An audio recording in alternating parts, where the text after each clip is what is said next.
In the mid to late 15th century, England was ravaged by a bloody civil war known as the War of the Roses.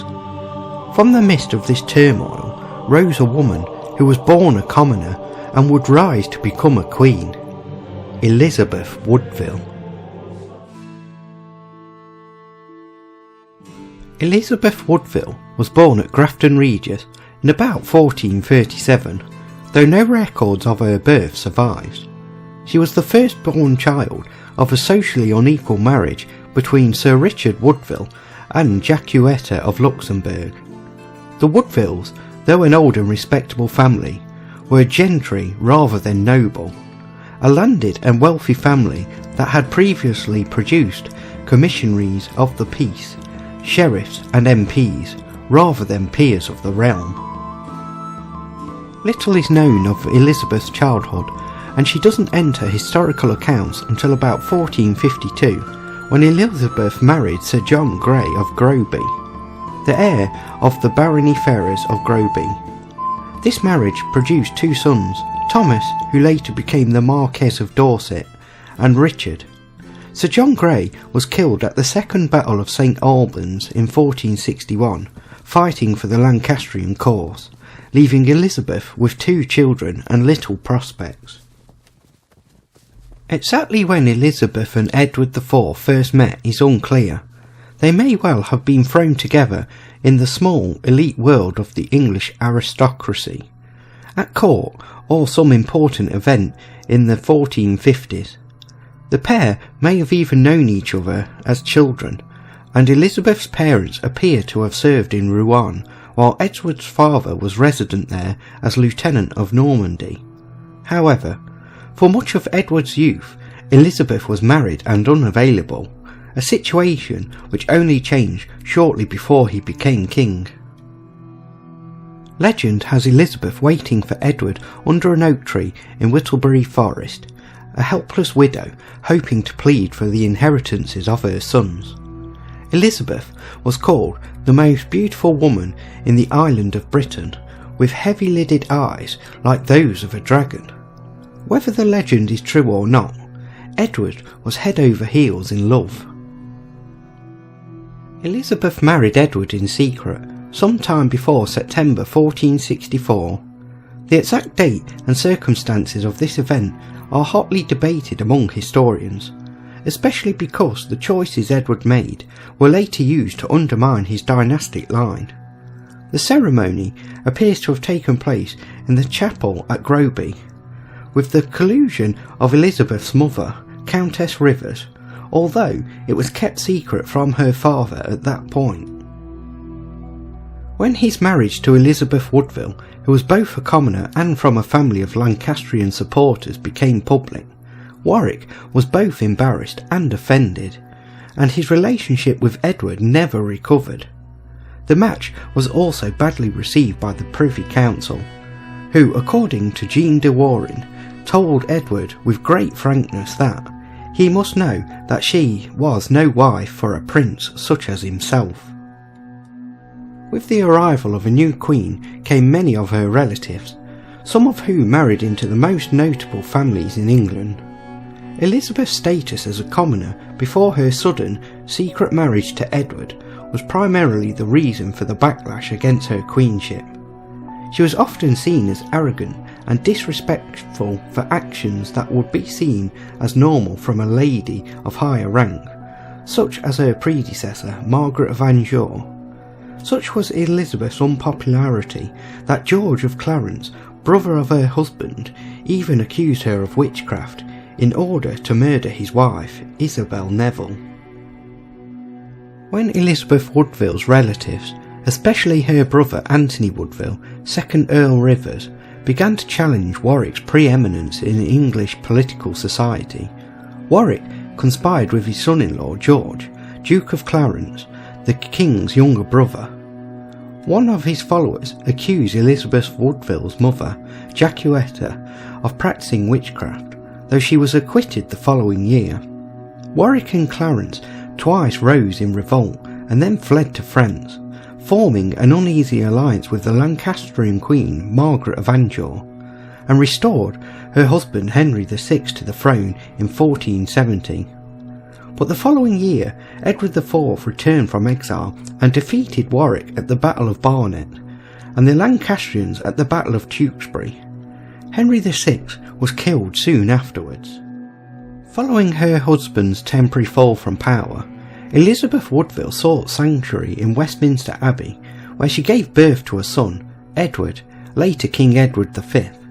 Her marriage to Edward IV produced a total of 10 children, including another son, Richard, Duke of York, who would later join his brother as one of the princes in the Tower. 5 daughters also lived to adulthood. Following Edward IV's sudden death, possibly of pneumonia, in April 1483, Elizabeth Woodville became Queen Dowager. Her young son, Edward V, became king, with his uncle Richard, Duke of Gloucester, acting as Lord Protector. In response to the Woodvilles' attempt to monopolise power, Gloucester quickly moved to take control of the young king and the king's uncle Earl Rivers and half-brother Richard Grey, son of Elizabeth, arrested. The young king was transferred to the Tower of London to await the coronation. With her younger son and daughters, Elizabeth again sought sanctuary. Lord Hastings, the late king's leading supporter in London, initially endorsed Gloucester's actions, but Gloucester then accused him of conspiring with Elizabeth against him. Hastings was then executed. Whether any such conspiracy really occurred is not known. Richard accused Elizabeth of plotting to murder and utterly destroy him.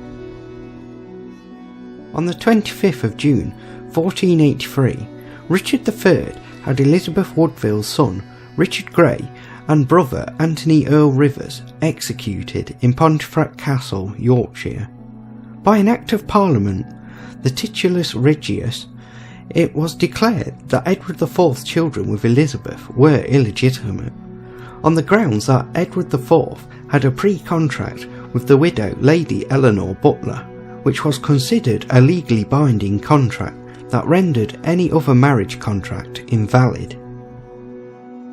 Now referred to as Dame Elizabeth Grey, she, with the Duke of Buckingham, who was possibly seeking the throne for himself, now allied themselves to Lady Margaret Beaufort, and took up the cause of Margaret's son Henry Tudor, a great-great-great-grandson of King Edward III, the closest male heir of the Lancastrian claim to the throne. To strengthen his claim and unite the two feuding noble houses, Elizabeth Woodville and Margaret Beaufort agreed that the latter's son should marry the former's eldest daughter, Elizabeth of York, who, upon the death of her brothers, became the heiress of the House of York. Henry Tudor agreed to this plan, and in December 1483 publicly swore an oath to that effect in the Cathedral of Rennes, Brittany. Richard III's first Parliament of January 1484 stripped Elizabeth of all the lands given to her during Edward IV's reign. On the 1st of March 1484, Elizabeth and her daughters came out of sanctuary after Richard publicly swore an oath that her daughters would not be harmed or molested, and that they would not be imprisoned in the Tower of London or in any other prison. He also promised them marriages to gentlemen born. The family returned to court, apparently on favourable terms with Richard III. After the death of Richard III's wife Anne Neville in March 1485, rumours arose that the newly widowed king was going to marry his beautiful young niece, Elizabeth of York. In 1485, Henry Tudor invaded England and defeated Richard III at the Battle of Bosworth Field. As king, Henry VII married Elizabeth of York and had the Titulus Regius revoked and all found copies destroyed. Elizabeth Woodville was accorded the title and honours of a Queen Dowager. Dowager Queen Elizabeth spent the last 5 years of her life at Bermondsey Abbey, to which she retired on the 12th of February 1487. Elizabeth was treated with respect due to a Dowager Queen. She lived a regal life on a pension of £400 and received small gifts from Henry VII. She was present at the birth of her granddaughter Margaret at Westminster Palace in November 1489, and at the birth of her grandson, the future Henry VIII, at Greenwich Palace in June 1491. Her daughter, Queen Elizabeth, visited her on occasion at Bermondsey, although another one of her daughters, Cecily of York, visited her more often. Elizabeth Woodville died at Bermondsey Abbey on the 8th of June 1492. The surviving accounts of her funeral on the 12th of June 1492 suggest that at least one source clearly felt that a queen's funeral should have been more splendid, and may have objected that Henry VII had not been fit to arrange a more queenly funeral for his mother-in-law, although simplicity was the Queen Dowager's own wish. A letter discovered in 2019, written in 1511 by the Venetian ambassador in London, suggests that she had died of plague, which would explain the haste and lack of public ceremony. Elizabeth was laid to rest in the same chancery as her husband, King Edward IV, in St George's Chapel in Windsor Castle.